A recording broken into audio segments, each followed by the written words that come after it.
IELTS এর writing এ 6.5 এর বেশি তুলতে পারতেছেন না। এটার পিছনে একটা প্রাইমারি কারণ হতে পারে যে আপনার কোহেরেন্স এবং কোহেশন ঠিক নাই। মানে আপনার কথাটা স্ট্রাকচার না এবং আপনার কথার হয়তো ফ্লোটা ঠিক হচ্ছে না। এজন্য এক্সামিনার হয়তো আপনার অজান্তেই এক্সামিনার কিন্তু আপনাকে নাম্বার কমায় দিতেছে। কেমন? তো কোহেশন এবং কোহেরেন্স ঠিক করার জন্য স্পেশালি কথার ফ্লো ঠিক করার জন্য আপনার যেটা শেখা দরকার সেটা হচ্ছে লিঙ্কিং ওয়ার্ডস। আজকের এই ভিডিওটাতে আমি আপনার সাথে এমন 10 টা সবচেয়ে ইউজফুল লিঙ্কিং ওয়ার্ড ব্যবহার করা দেখাবো যেগুলো হচ্ছে আইএলটিএস এ আপনার সবচেয়ে বেশি কাজে লাগবে। These are not the most uncommon linking words, these are the most useful ones যেগুলো সবচেয়ে বেশি ব্যবহৃত হয়। কেমন? তো এর মধ্যে সবার আগে যেটা আমরা ব্যবহার করব সেটা হচ্ছে however. However মানে হচ্ছে তবে কিংবা তবুও। তো আমরা যখনই কোনো একটা ভিন্ন মতামত দিতে যাই, তখনই আমরা আমাদের এসে রাইটিং হোক বা অন্য যেকোনো রাইটিং হোক, সেখানে এই শব্দটাকে ব্যবহার করার প্রয়োজন পড়ে। তো ফর এক্সাম্পল আমি বললাম যে, "I wanted to join the trip" আমি ট্রিপে যেতে চাচ্ছিলাম। "However, I had to work" কিন্তু আমার কাজে যাওয়া লাগছে। কেমন? তো এই ধরনের যেকোনো ধরনের ভিন্ন মতামত বা বিপরীত মতামত বোঝানোর জন্য আমরা এখানে যে শব্দটা ব্যবহার করি সেটা হচ্ছে however। আচ্ছা, তারপরে যেই শব্দটা আমাদের নেক্সট কাজে লাগে সেটা হচ্ছে therefore and therefore এই শব্দটা ডেফিনিটলি আপনার আইএলটিএস রাইটিং এর এসে রাইটিং এর সময় কাজে লাগবে। স্পেশালি যখন আপনি বডি প্যারাগ্রাফ গুলো লিখবেন এবং লাস্টের বডি প্যারাগ্রাফের লাস্টের সেন্টেন্সে যখন আপনি বলতে চাবেন যে আমি এতক্ষণ যা কিছু বুঝাইছি সেখান থেকে এর ফলে কি হচ্ছে? তখন এই জায়গাটাতে আরকি আমরা therefore শব্দটা খুব ব্যবহার করি। তো এই শব্দটা আসলে সিম্পল কথা হচ্ছে কোনো কিছুর ফলাফল বোঝাতে আমরা ব্যবহার করি। ফলে কিংবা অতএব এই অর্থে ব্যবহৃত হয়। কথা আমি বললাম যে she practiced every day সে প্রতিদিনই প্র্যাকটিস করছে। therefore she improved quickly এই কারণে হচ্ছে সে খুব দ্রুত ইমপ্রুভ করছে। কেমন? তো আমরা যখন IELTS এ এসে লিখব তখন যেকোনো জায়গায় আমরা কজ অ্যান্ড ইফেক্ট লিখতে গেলে therefore শব্দটা হয়তো আমাদের কাজে লাগবে। কেমন? তারপর আরেকটা শব্দ যেটা সেটা হচ্ছে ইন এডিশন। ন্যাচারালি আপনি যখন আইএলটিএস এর এসে লিখবেন তখন সেখানে একাধিক লজিক থাকতে পারে, একাধিক পয়েন্ট থাকতে পারে। একটা পয়েন্টের পাশাপাশি আরেকটা পয়েন্ট থাকতে পারে। তো তখন আমরা আরকি এছাড়াও কিংবা অতিরিক্তভাবে নতুন কোনো একটা পয়েন্ট কিংবা ইনফরমেশন এড করার জন্য ইন এডিশন শব্দের ব্যবহার করতে পারি। তো তখন আমরা হয়তো বললাম যে he speaks English, in addition he knows French. কেমন? সে হয়তো ইংরেজিতে কথা বলতে পারে। ইন এডিশন এর পাশাপাশি অতিরিক্ত একটা বিষয় কি সেটা হচ্ছে সে কিন্তু তার পাশাপাশি এছাড়াও সে ফ্রেঞ্চ ভাষায়ও কথা বলতে পারে। কেমন?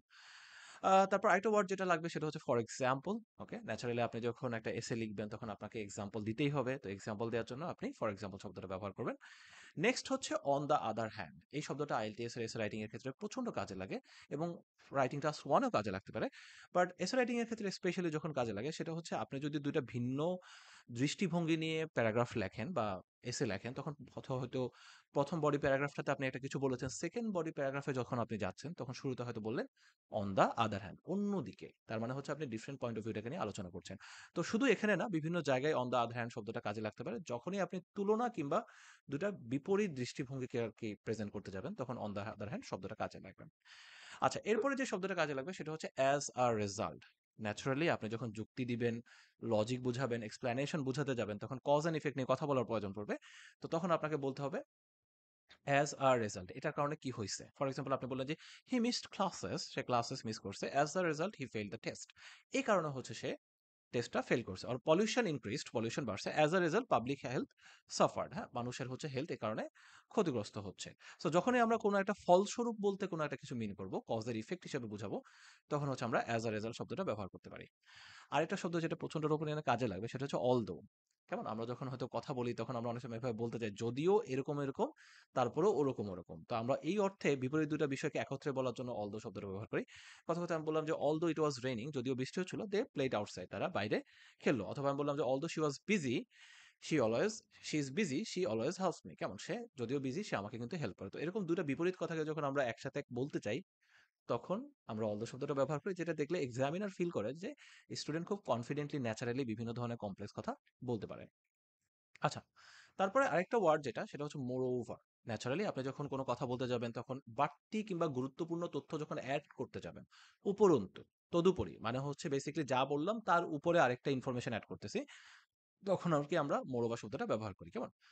ফর এক্সাম্পল আমি বললাম যে, "দ্য প্ল্যান ইজ সিম্পল।" প্ল্যানটা সিম্পল। মোরওভার ইটস ইফেক্টিভ এবং জিনিসটা ইফেক্টিভও। কেমন? অথবা আমি বললাম যে, "হি ইজ স্কিলড।" সে দক্ষ। Moreover he is very punctual. সে কিন্তু পাংচুয়ালও। তো যখনই আমরা আসলে কোনো একটা ইনফরমেশন দেই এবং তার পাশাপাশি আরেকটা অ্যাডিশনাল ইনফরমেশন সেখানে এড করি, উপরন্তু বাড়তি ইনফরমেশন, তখন আমরা মোরওভার শব্দটা ব্যবহার করি। ফাইনালি ইন কনক্লুশন যে শব্দটা ন্যাচারালি আপনি যখন এসে লিখতে যাবেন তখন কনক্লুশন লেখার সময় ইন কনক্লুশন শব্দটা সরাসরি কাজে লাগে। অ্যান্ড এরপরে আরেকটা শব্দ যেটা অনেক কাজে লাগে সেটা হচ্ছে while।